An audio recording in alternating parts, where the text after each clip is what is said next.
GK all collection में एक बार फिर से आपका स्वागत है।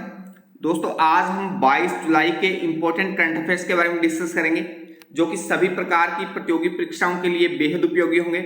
साथ ही साथ हर क्वेश्चन से रिलेटेड इंपॉर्टेंट फैक्ट की भी चर्चा करेंगे। आज की क्लास की प्रैक्टिस टेस्ट पीडीएफ और आंसर की पीडीएफ आपको वीडियो के डिस्क्रिप्शन में मिल जाएगी। पीडीएफ आपको हमारे टेलीग्राम ग्रुप में मिल जाएगी। टेलीग्राम ग्रुप का लिंक मैंने डिस्क्रिप्शन में दे दिया है, वहां पर आपको सभी पीडीएफ एक साथ मिल जाएंगे। वीडियो को एंड तक देखें। वीडियो के एंड में जनरल साइंस का एक क्वेश्चन मैं आपसे पूछूंगा, जिसका आंसर आप कमेंट सेक्शन में दे सकते हैं। डेली करंट अफेयर्स वीडियो देखने के लिए जीके ऑल कलेक्शन को सब्सक्राइब करें। तो चलिए शुरू करते हैं।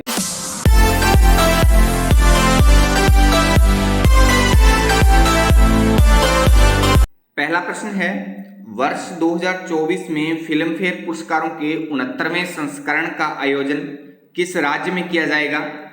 2024 में जो फिल्म फेयर पुरस्कारों का आयोजन किया जाना है, 69वें फिल्म फेयर पुरस्कारों का, तो वो गुजरात में होगा। सी ऑप्शन इसका सही हो जाएगा। चलिए इसके बारे में थोड़ा और विस्तार से जान लेते हैं।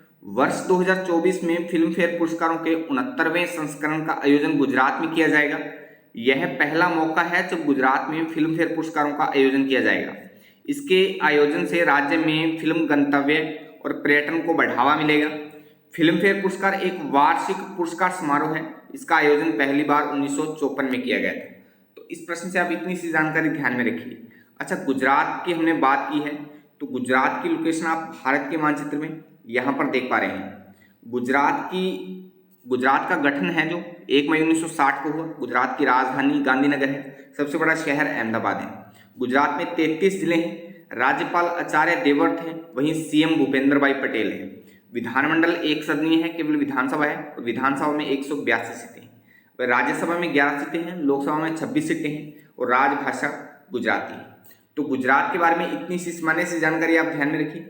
भारत के जब भी किसी राज्य की कोई भी बात आती है, तो मानचित्र के साथ हम इतनी सी सामान्य सी जानकारी जरूर पढ़ते हैं, हमेशा ही पढ़ते रहेंगे। तो इस पर आप अच्छे से फोकस किया करिए। चलिए नेक्स्ट है, सेमीकंडक्टर इकोसिस्टम के संयुक्त विकास के लिए भारत ने किस देश के साथ समझौता किया है? तो अभी हाल ही में जापान के साथ भारत ने जापान के साथ सेमीकंडक्टर इकोसिस्टम के संयुक्त विकास के लिए समझौता ज्ञापन पर हस्ताक्षर किए हैं। बी ऑप्शन इसका सही हो जाएगा। चलिए इस समझौते के बारे में और जान लेते हैं। सेमीकंडक्टर इकोसिस्टम के संयुक्त विकास और वैश्विक आपूर्ति श्रृंखला के लचीलेपन को बनाए रखने के लिए भारत ने जापान के साथ एक समझौते पर हस्ताक्षर किए हैं। जापान संयुक्त राज्य अमेरिका के बाद दूसरा क्वाड भागीदार बन गया है। लगभग 100 सेमीकंडक्टर विनिर्माण के साथ जापान सेमीकंडक्टर इकोसिस्टम वाले टॉप 5 देशों में शामिल है। तो इस प्रश्न से आप इतनी सी जानकारी ध्यान में रखिए। अच्छा, भारत और जापान की संयुक्त रूप से हमने बात की है, तो दोनों देशों को वर्ल्ड मैप में एक साथ देखिए। वर्ल्ड मैप में भारत की जो लोकेशन है वो एशिया महाद्वीप में, यानी दक्षिणी एशिया में यहाँ पर आप देख पा रहे हैं, और पूर्वी एशिया में जापान की लोकेशन आप यहाँ पर देख पा रहे हैं। पहले भारत के बारे में देखिए, तो भारत की राजधानी नई दिल्ली है, सबसे बड़ा शहर मुंबई है, राष्ट्रपति द्रौपदी मुर्मू है, उपराष्ट्रपति जगदीप धनखड़ है, प्रधानमंत्री नरेंद्र मोदी है, मुख्य न्यायाधीश धनंजय चंद्रचूड़ है, लोकसभा अध्यक्ष ओम बिरला है, और भारतीय जो विधानमंडल है वो भारतीय संसद है। तो भारत के बारे में इतनी सी सामान्य सी जानकारी आप ध्यान में रखिए। भारत के बारे में लगभग हम हर दूसरे या तीसरे दिन इतनी सी सामान्य सी जानकारी पढ़ते हैं, क्योंकि भारत के बारे में कोई ना कोई बात आती ही रहती है। तो मानचित्र के साथ हम इतनी सी जानकारी पढ़ते ही रहते हैं। अच्छा, जापान के बारे में देखिए, तो जापान की राजधानी टोक्यो है, सम्राट नारुहितो है, प्रधानमंत्री फूमियो किशिदा है, करेंसी जापानी येन है, और कॉलिंग कोड +81 है। तो जापान के बारे में इतनी सी सामान्य सी जानकारी आप ध्यान में रखिए। दोनों ही देश महत्वपूर्ण हैं। दोनों देशों के बारे में इतनी सी सामान्य जानकारी हमें पता होनी चाहिए। चलिए नेक्स्ट है, राष्ट्रीय प्रसारण दिवस या नेशनल ब्रॉडकास्टिंग डे प्रतिवर्ष कब मनाया जाता है? तो हर साल 23 जुलाई को राष्ट्रीय प्रसारण दिवस या नेशनल ब्रॉडकास्टिंग डे मनाया जाता है। तो सी ऑप्शन इसका सही हो जाएगा। चलिए इस दिवस के बारे में थोड़ा और विस्तार से जान लेते हैं। राष्ट्रीय प्रसारण दिवस या नेशनल ब्रॉडकास्टिंग डे हर साल 23 जुलाई को रेडियो के सम्मान में मनाया जाता है। 23 जुलाई 1927 को भारतीय प्रसारण कंपनी या इंडियन ब्रॉडकास्टिंग कंपनी के तहत बॉम्बे स्टेशन से पहली बार रेडियो प्रसारण प्रसारित किया गया था। 1 अप्रैल 1930 को सरकार ने प्रसारण को अपने हाथ में लेने के बाद इसका नाम भारतीय राज्य प्रसारण सेवा कर दिया। 8 जून 1936 को भारतीय राज्य प्रसारण सेवा का नाम बदलकर ऑल इंडिया रेडियो कर दिया गया। तो इस दिवस के बारे में इतनी सी सामान्य सी जानकारी आप ध्यान में रखिए। अच्छा, जुलाई महीने में अब तक हमने जितने भी दिन मनाए हैं तो उनको एक बार फिर से देखिए। 1 जुलाई को राष्ट्रीय डॉक्टर डे, 2 जुलाई को विश्व खेल पत्रकार दिवस, 3 जुलाई को अंतर्राष्ट्रीय प्लास्टिक बैग मुक्त दिवस, 4 जुलाई को अमेरिकी स्वतंत्रता दिवस, वहीं 6 जुलाई को विश्व जुनूस दिवस, 7 जुलाई को विश्व चॉकलेट दिवस, 7 जुलाई को ही किस्वाहिली भाषा दिवस, 8 जुलाई को राष्ट्रीय ब्लूबेरी दिवस, 9 जुलाई को राष्ट्रीय विद्यार्थी दिवस, 10 जुलाई को राष्ट्रीय मत्स्य किसान दिवस, वहीं 11 जुलाई को विश्व जनसंख्या दिवस, 12 जुलाई को विश्व पेपर बैग दिवस, 13 जुलाई को अंतर्राष्ट्रीय रॉक दिवस, 15 जुलाई को विश्व युवा कौशल दिवस, 16 जुलाई को विश्व सर्प दिवस, 17 जुलाई को विश्व अंतर्राष्ट्रीय न्याय दिवस, 18 जुलाई को नेल्सन मंडेला अंतर्राष्ट्रीय दिवस, 20 जुलाई को विश्व शतरंज दिवस, वहीं 22 जुलाई को विश्व मस्तिष्क दिवस और 23 जुलाई को राष्ट्रीय प्रसारण दिवस। तो अब तक हमने इतने दिनों की बात की है। आज एक बार फिर से हमने सभी दिनों को एक साथ रिपीट कर लिया है। जैसे जैसे हम आगे दिनों को पढ़ते चलेंगे वैसे वैसे साथ ही पीछे के दिनों को एक साथ रिपीट करते चलेंगे। अच्छा, अगर ये क्लास आपके लिए हेल्पफुल है, आप इस क्लास से कुछ सीख रहे हो, तो वीडियो को लाइक कमेंट करके शेयर जरूर कर दिया करो। आपके एक लाइक और कमेंट से मुझे मोटिवेशन मिलता है और मैं हर रोज एक नई एनर्जी के साथ आपके लिए अच्छे से अच्छा कंटेंट बना पाता हूँ। चलिए नेक्स्ट है, किस मंत्रालय ने JDM पोर्टल के माध्यम से खरीद के लिए बेस्ट एंगेजमेंट अवार्ड जीता है? तो अभी कोयला मंत्रालय ने खरीद के लिए बेस्ट एंगेजमेंट अवार्ड जीता है। बी ऑप्शन इसका सही हो जाएगा। चलिए इसके बारे में थोड़ा और विस्तार से जान लेते हैं। कोयला मंत्रालय ने JDM पोर्टल के माध्यम से खरीद के लिए बेस्ट एंगेजमेंट अवार्ड जीता है। कोयला मंत्रालय ने ई खरीद इकोसिस्टम में सफलतापूर्वक नए मानक स्थापित किए हैं। कोल इंडिया लिमिटेड भारत की कोयला खनन सबसे बड़ी कंपनी है, को राइजिंग स्टार से सम्मानित किया गया है और NLC लिमिटेड को समय पर भुगतान कैटेगरी में सम्मानित किया गया। अच्छा, कोल इंडिया लिमिटेड के बारे में देखिए तो कोल इंडिया लिमिटेड की जो स्थापना है वो नवंबर 1975 में की गई। मुख्यालय पश्चिम बंगाल में है। अध्यक्ष, वर्तमान जो अध्यक्ष हैं वो PM प्रसाद हैं। उद्योग कोयला व लिग्नाइट खनन है। तो कोल इंडिया लिमिटेड के बारे में इतनी सी सामान्य सी जानकारी आप ध्यान में रखिए और इस प्रश्न से भी। नेक्स्ट है, अनुभवी कलाकारों को वित्तीय सहायता प्रदान करने के लिए संस्कृति मंत्रालय ने किस बैंक के साथ समझौता किया है? तो अभी हाल ही में संस्कृति मंत्रालय ने केनरा बैंक के साथ ये समझौता किया है। तो ए ऑप्शन इसका सही हो जाएगा। चलिए इस समझौते के बारे में और जान लेते हैं। अनुभवी कलाकारों को वित्तीय सहायता प्रदान करने के लिए संस्कृति मंत्रालय और केनरा बैंक के बीच समझौता ज्ञापन पर हस्ताक्षर किए गए हैं। MOU के अनुसार लाभार्थियों के डेटा को केनरा बैंक द्वारा विकसित किए जाने वाले ऑनलाइन पोर्टल पर अपलोड किया जाएगा।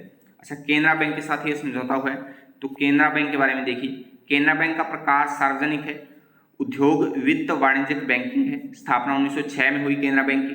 मुख्यालय बेंगलुरु भारत में है और वर्तमान जो अध्यक्ष हैं श्री के सत्यानंद राजू हैं। तो केनरा बैंक के बारे में इतनी सी सामान्य सी जानकारी आप ध्यान में रखिए और इस प्रश्न से। चलिए नेक्स्ट है, सशक्त महिला ऋण योजना किस राज्य ने शुरू की है? तो अभी हिमाचल प्रदेश ने महिलाओं को आर्थिक रूप से सशक्त बनाने के लिए सशक्त महिला ऋण योजना शुरू की है। तो सी ऑप्शन इसका सही हो जाएगा। चलिए इसके बारे में और जान लेते हैं। हिमाचल प्रदेश के मुख्यमंत्री ने महिलाओं को आर्थिक रूप से सशक्त बनाने के लिए सशक्त महिला ऋण योजना नामक एक संपार्श्विक मुक्त ऋण योजना शुरू की है। हिमाचल प्रदेश के मुख्यमंत्री सुखविंदर सिंह सुक्खू ने महिलाओं के लिए यह ऋण योजना 20 जुलाई से शुरू कर दी है। सशक्त महिला ऋण योजना मुख्य रूप से हिमाचली महिलाओं को उनकी जरूरतों और सपनों को पूरा करने के लिए वित्तीय सहायता प्रदान करने के लिए शुरू की गई। तो इस योजना के बारे में आप इतनी सी सामान्य सी जानकारी ध्यान में रखिए। अच्छा, हिमाचल प्रदेश की बात हमने की है तो हिमाचल प्रदेश की लोकेशन आप भारत के मानचित्र में यहाँ पर देख पा रहे हैं। हिमाचल प्रदेश का गठन 25 जनवरी 1971 को हुआ। राजधानी शिमला है। दूसरी राजधानी धर्मशाला है। सबसे बड़ा शहर शिमला है। हिमाचल प्रदेश में 12 जिले हैं। हिमाचल प्रदेश की राजभाषा हिंदी व संस्कृत है। राज्यपाल राजेंद्र विश्वनाथ आर्लेकर हैं। CM सुखविंदर सिंह सुक्खू हैं। विधानसभा सीटें 68 हैं। राज्यसभा में 3 सीटें हैं और लोकसभा में 4 सीटें हैं। तो हिमाचल प्रदेश के बारे में भी इतनी सी सामान्य सी जानकारी हमें पता होनी चाहिए। नेक्स्ट है, हाल ही में किस देश ने काला सागर अनाज पहल पर संयुक्त राष्ट्र का समर्थन किया है? तो अभी हाल ही में भारत ने काला सागर अनाज पहल पर संयुक्त राष्ट्र का समर्थन किया है। तो सी ऑप्शन इसका सही हो जाएगा। चलिए इसके बारे में और जान लेते हैं। भारत ने काला सागर अनाज पहल जारी रखने में संयुक्त राष्ट्र के प्रयासों के प्रति समर्थन व्यक्त किया है। इससे एक दिन पहले ही रूस ने घोषणा की है कि वह युद्ध के दौरान यूक्रेनी बंदरगाह से खाद्यान्न व उर्वरकों के निर्यात की अनुमति देने संबंधी समझौतों का क्रियान्वयन रोक रहा है। संयुक्त राष्ट्र महासचिव एंटोनियो गुटेरेस ने काला सागर पहल का क्रियान्वयन रोकने के रूस के फैसले पर गहरा दुख जताया है। तो इस प्रश्न से भी इतनी सी जानकारी आप ध्यान में रखिए। नेक्स्ट है, जीवन बीमा निगम यानी LIC के नए प्रबंधक निदेशक के रूप में किसे चुना गया है? तो अभी सतपाल भानु को LIC के नए प्रबंधक निदेशक के रूप में नियुक्त किया गया है। बी ऑप्शन इसका सही हो जाएगा। चलिए इनके बारे में और जान लेते हैं। जीवन बीमा निगम यानी LIC ने सतपाल भानु को कंपनी का नया प्रबंधक निदेशक नियुक्त किया है। इससे पहले सतपाल भानु भोपाल में भारतीय जीवन बीमा निगम के जोनल ऑफिस के अतिरिक्त क्षेत्रीय प्रबंधक के रूप में कार्यरत थे। तो इस प्रश्न से आप इतनी सी जानकारी ध्यान में रखिए। अच्छा, LIC महत्वपूर्ण है, तो LIC के बारे में देखिए। LIC का लोगो आप देख पा रहे हैं। LIC का प्रकार सार्वजनिक है, उद्योग, बीमा और वित्तीय सेवाएं। अध्यक्ष DK मेहरोत्रा है। वर्तमान प्रबंधक निदेशक सतपाल भानु है। उत्पाद बीमा, स्वास्थ्य बीमा, निवेश प्रबंधन और म्यूचुअल फंड है। मालिक भारत सरकार है। इसकी जो सहायक कंपनियां हैं LIC पेंशन फंड लिमिटेड है, LIC कार्ड सर्विस लिमिटेड है और LIC हाउसिंग फाइनेंस है। ये भी महत्वपूर्ण हो सकती है। LIC के बारे में इतनी सी सामान्य सी जानकारी हमें पता होनी चाहिए, तो इस पर आप अच्छे से फोकस करिए। चलिए नेक्स्ट है, इंटरनेशनल क्रिकेट में 500 मैच खेलने वाले 10वें क्रिकेटर कौन बने हैं? तो अभी हाल ही में विराट कोहली इंटरनेशनल क्रिकेट में 500 मैच खेलने वाले 10वें क्रिकेटर बन गए हैं। तो बी ऑप्शन इसका सही हो जाएगा। नेक्स्ट है, एशियाई सर्फिंग चैंपियनशिप का आयोजन किस देश में किया गया है? तो एशियाई सर्फिंग चैंपियनशिप का आयोजन मालदीव में किया गया है। ए ऑप्शन इसका सही हो जाएगा।